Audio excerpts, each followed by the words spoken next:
Hi guys, my name is Zakwan bin Aizan, the representative from Group 14, alongside with my friends AHMAD, NIYAZ and HADIF. So today we're going to show you this process of sand casting, but make sure you wear your gloves and face shield before doing anything in the lab. Also known as sand molding casting, sand casting is a casting-based manufacturing process that involves the use of a sand mold. It is used to create metal products and components in a variety of sizes and shapes. Woo! While proper equipment and experience is required to produce a casting free of defects, the sand casting process itself is actually quite simple. The first step is we want to create the mold for the casting. A sand mold is formed by packing sand into each half of the mold. The sand is packed around the pattern, which is a replica of the external shape of the casting. When the pattern is removed, the cavity that will form the casting remains. The top and bottom halves of the mold are known as the cope and drag, respectively. Next, we want to prepare and clamp the mold. Once the mold has been made, it must be prepared for the molten metal to be poured. The surface of the mold cavity is first lubricated to help with the removal of the casting. The type of the lubricant will depend on the type of sand and metal used.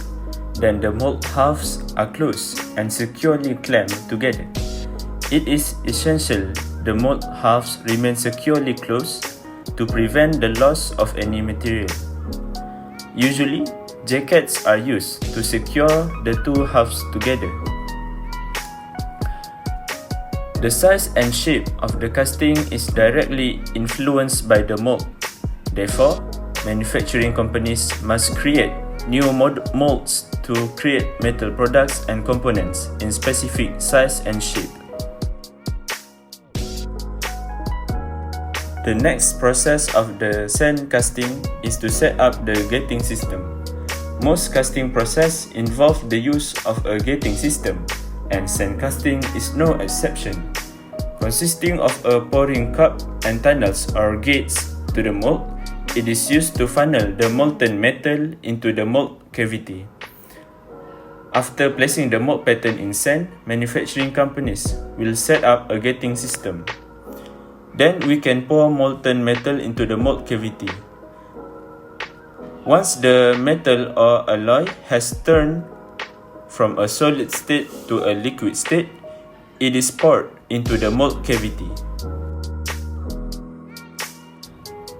Next, the molten metal that is poured into the mold will begin to cool and solidify once it enters the mold cavity. When the entire cavity is filled and completes the metal solidification process, the final shape of the casting is formed. The fourth step is to remove the hardened casting from the mold cavity. The sand mold can simply be broken and the casting is removed. Then, the sand is reconditioned for reuse.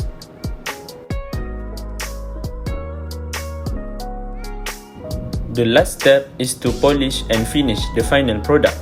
Depending on the use of the final product, the casting may be polished or finished to provide a functional surface for its final application. And that's our final product. Thank you for watching, guys.